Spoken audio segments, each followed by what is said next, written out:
Welcome to Esther's Car. It began the way all unexpected things do. Without warning, without announcement, with just a shift in the air that told everyone paying attention that something was about to happen, something that had nothing to do with the match that had just ended, and everything to do with what that match had meant. Alex Eala had just walked off center court at the Rotweiss Tennis Club, having dismantled Donna Vekic, the reigning Queen's Club champion, 6-2, 6-2 in 68 minutes. Philippine flags were still waving in the stands. The Steffi Graf Stadium was still buzzing with the particular electric energy that follows a performance that exceeds what anyone had the right to expect. And then she noticed the commotion. The man in the navy suit security personnel who had been standing casually near the players' tunnel suddenly snapped to full attention. Tournament officials near the entrance straightened their blazers almost simultaneously. A man in a tailored navy suit, flanked by two assistants, moving with the calm authority of someone who doesn't need to announce himself, descended from the VIP section and began walking in her direction. His face wasn't immediately recognizable to casual fans, but the brand he represented was unmistakable to everyone: Mercedes-Benz. The German automotive giant had already made its presence felt at the Berlin Open in a way nobody in the sport had seen before. Earlier in June, the company had unveiled the Mercedes-Benz Signature Court, revolutionary three-sided playing surface shaped like the brand's iconic star, designed in collaboration with the WTA and positioned not merely as a sponsorship activation but as a statement about the future of how tennis would be experienced. Global brand ambassador Coco Gauff had played the opening exhibition match on it, a moment that had generated its own wave of global attention. And yet Mercedes-Benz almost never made personal appearances at tournaments to honor individual players. The brand operated at the level of partnerships, activations, ambassador contracts, and institutional relationships. Not this. Not a senior executive walking down from the VIP section mid-tournament to approach a 21-year-old wildcard in the players' tunnel. Alex paused. Her agent stepped forward quickly, exchanging a few quiet words with the executive before turning back. His expression gave almost nothing away. "He wants to meet you," he said softly. Alex looked at her coach, then back at the executive. She couldn't fully read the situation yet, whether this was a sponsorship conversation, a networking moment arranged by the tournament, or something else entirely. Something she didn't yet have a category for.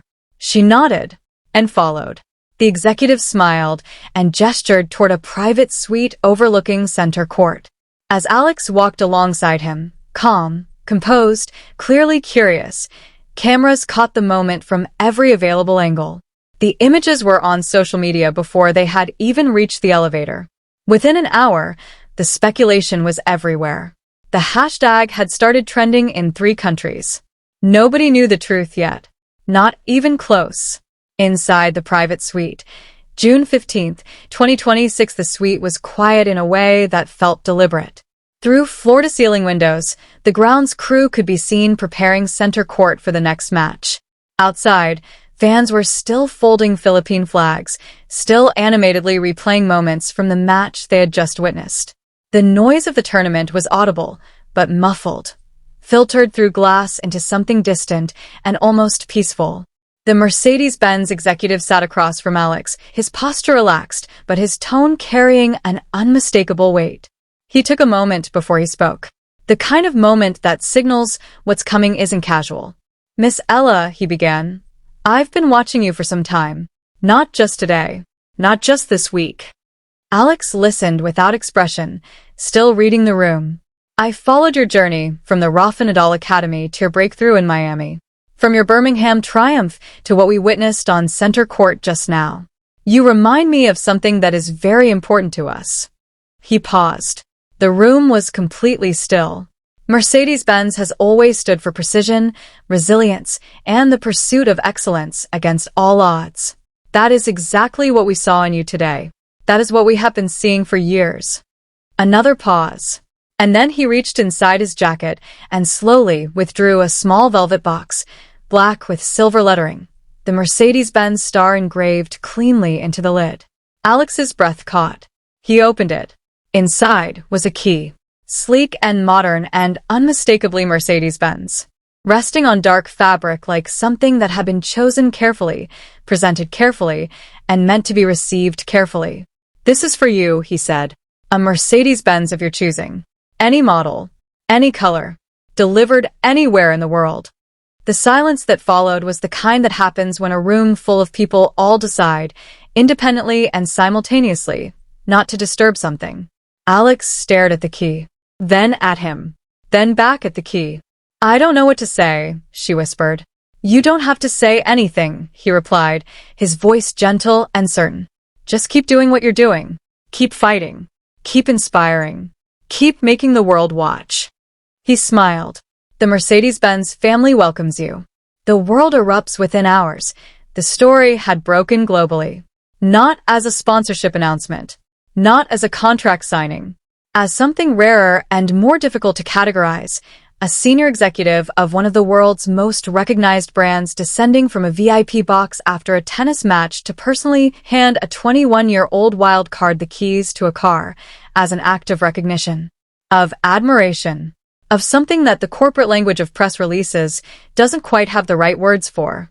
#Eala gets Mercedes trended worldwide. Filipino supporters flooded social media with celebrations that felt less like reactions to a brand moment and more like responses to validation, to the rest of the world finally seeing what they had been watching for months. Tennis fans debated the significance. Analysts tried to place it in context. Sports journalists wrote quickly filed pieces about what it meant for the sport, for the brand, and for the young woman at the center of it. Mercedes-Benz released a carefully worded statement through a spokesperson that confirmed the moment without fully explaining it. Alex Eala embodies the spirit of Mercedes-Benz, precision, resilience, and the pursuit of excellence against all odds. She has carried her nation's hopes on her shoulders without breaking, and that is something we deeply admire. The statement made no mention of a partnership, no contract terms, no ambassador announcement. The deliberate ambiguity was itself a kind of message, leaving the door open, positioning without committing, signaling something significant without defining its boundaries. And that signal was clear enough. The choice of Alex Eala was not random. It was not accidental. It was not the spontaneous gesture of a single enthusiastic executive. Mercedes-Benz had built its tennis relationship methodically and with precision. Its 2023 partnership as official automotive sponsor of the Miami Open had established its presence at the elite level of the sport. Its 2024 upgrade to premier global WTA Tour partner had deepened that footprint across the entire women's game. Its collaboration with Coco Gauff, the 2023 U.S. Open champion, a player who embodied performance, elegance, and the ability to inspire a generation, had proven the formula worked. Gauff was everything the brand needed its ambassadors to represent. But Alex was something different.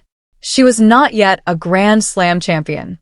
She was not a household name in Western markets.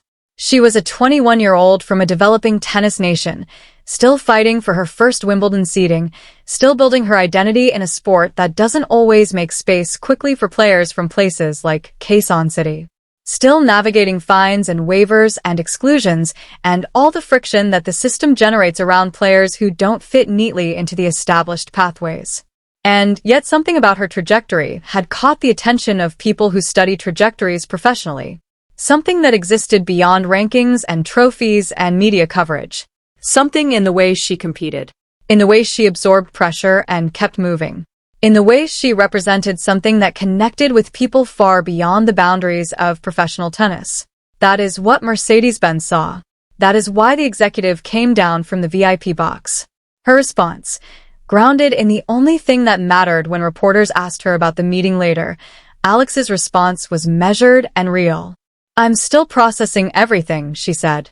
"I've always admired Mercedes-Benz, the engineering, the design, the legacy. It's surreal to even be mentioned in this way." She paused. A small smile crossed her face briefly. "But I have a match to prepare for." Another beat. "Rybakina is waiting. The car can wait." 5 words that said more about who she was and where her mind was than any press conference answer could have. The recognition was real, and she received it with genuine gratitude.